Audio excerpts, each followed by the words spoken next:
Welcome back to our channel. So today we'll be reading Disney's Jungle Cubs, Be a Friend.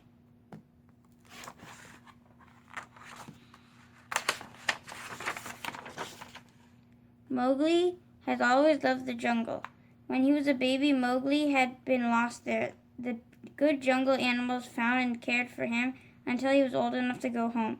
But even after he had returned to the man village, Mowgli would go back to visit his animal friends in the jungle. But there was one jungle animal who was not Mowgli's friend. It was Shere Khan, the fierce tiger. Shere Khan lived alone.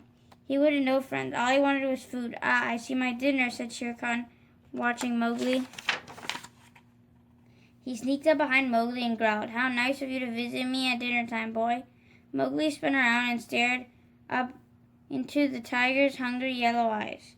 Luckily, Mowgli's friends Baloo the bear and Bagheera the panther happened to be there. "Hey, Shere Khan, cool it," shouted Baloo. "Leave my buddy alone." "And why should I?" asked Shere Khan coldly. "Because we saved your life," replied Baloo with a smile. "Nonsense," said Shere Khan. "I rule this jungle. I need no one's help." "You did once," Baloo continued, "when we were cubs, remember? We all used to play together, although you were never much fun. One day we saved your stripes from a wolf pack." "I don't remember that," said Shere Khan. "Of course you do," Bagheera said. "It all started at the old temple ruins. Kaa tried to hypnotize Baloo, even though Baloo was already asleep." "Yeah," agreed Baloo. "While I was sleeping, Louie was playing on a vine. Suddenly a honeybee flew right under his nose." As Baloo and Bagheera told the story, Shere Khan began to remember. The bee caused Louie to fall off the vine. When it flew past Baloo, the sleeping bear cub stood up to follow the bee. Baloo was walking in his sleep. The sound of the bees buzzing made him dream of honey. As he walked, the little bear dreamed of valleys, rivers, and hills, all made of sweet, delicious honey. Kaa and Prince Louie watched Baloo. Louie, ever the playful monkey, decided to trick Kaa. So he said to the snake, "This is all your fault. You've hypnotized Baloo. So you have to take care of him, make sure he doesn't get hurt." Kaa gulped and said, "Heavens, I never meant to cause trouble. I'll unhypnotize him." But before Kaa could wake Baloo, the young snake said that Baloo was heading off for a cliff. So Kaa quickly made a bridge for the sleeping bear to cross. "Arg!" Kaa groaned. "Hurry up, you're heavy." Kaa had a hard time keeping up with Baloo. The faster the bee flew, the faster Baloo followed it. Soon Baloo and Kaa arrived at the bee's honey cave near the river. Kaa caught up with Baloo. "Baloo, listen," he said nervously. "When I snap my fingers, you will wake up." "Oh dear, I forgot. I don't have any fingers." Just then the bee, tired of being followed, turned around and flew straight at Baloo. The bee stung Baloo. "Ouch!" he cried. Suddenly Baloo woke up. "What happened?" he asked in a daze. "Where am I?" Suddenly Baloo and Kaa heard a loud, angry, buzzing sound. They looked up and saw hundreds of bees rushing out of their hives to protect their honey. Baloo quickly decided that the only way they could escape the bees was to head for the river. "This way, Kaa!" shouted Baloo. Baloo and Kaa jumped on a flat rock and slid down the slippery grass to the river with the angry bees close behind. Meanwhile, in another part of the forest, a deer was grazing. Suddenly it lifted his nose and sniffed the air. It caught a familiar scent, a frightening scent. Wolves! As the wolves chased the deer, a bird was watching. The bird quickly flew to its friends and warned them of the danger. "I'm not afraid of any wolves," said Shere Khan proudly. "We tigers rule the jungle." Louie laughed. "Be careful, Shere Khan," he said. "You may rule, but there's only one of you and lots of them." Suddenly Louie remembered that poor Baloo was out sleepwalking somewhere with Kaa. Louie jumped on Hathi, the elephant's back. "Hurry," Louie cried. "We've got to find Baloo and Kaa. We've got to warn them." Bagheera, Louie, and Hathi searched and searched, but Baloo and Kaa were nowhere to be found. Just as the three were about to give up hope, they saw Baloo and Kaa floating in the river.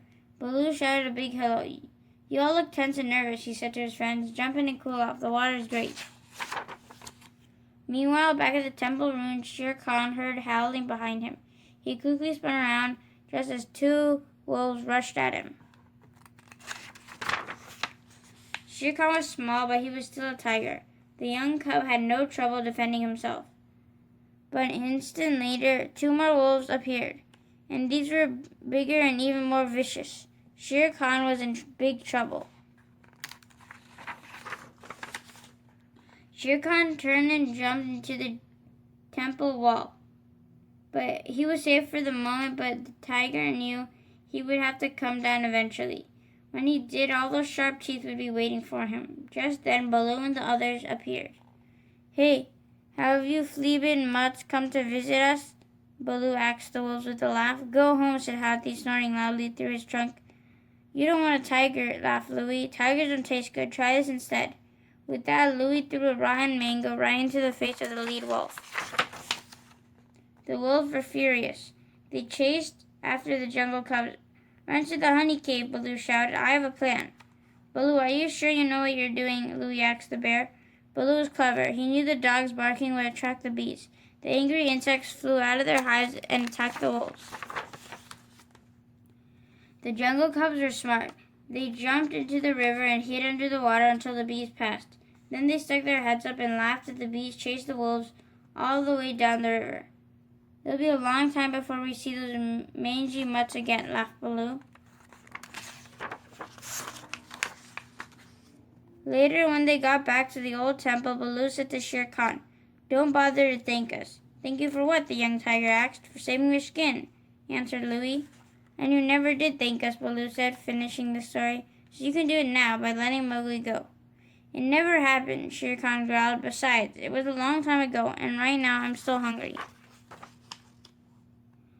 Then the huge tiger looked at Mowgli and slowly walked up to the frightened boy. Baloo knew it would take more than words to stop the tiger now. Baloo looked up and saw a beehive in the tree right above Shere Khan. Baloo threw a rock at the beehive. "Heads up, Shere Khan!" Baloo shouted. The startled Shere Khan let out a horrified gasp as the beehive fell right onto his head.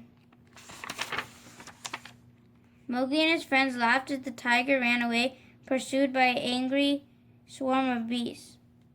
"That will teach Shere Khan some manners," said Mowgli. "You should always thank your friends for saving your life." Thanks, everyone. Thank you for watching. Hope you guys enjoyed Disney's Jungle Cubs. Be a friend and stay tuned for more book reads coming soon. Take care, guys. Stay safe and keep on reading. We'll see you again soon. Goodbye. Bye.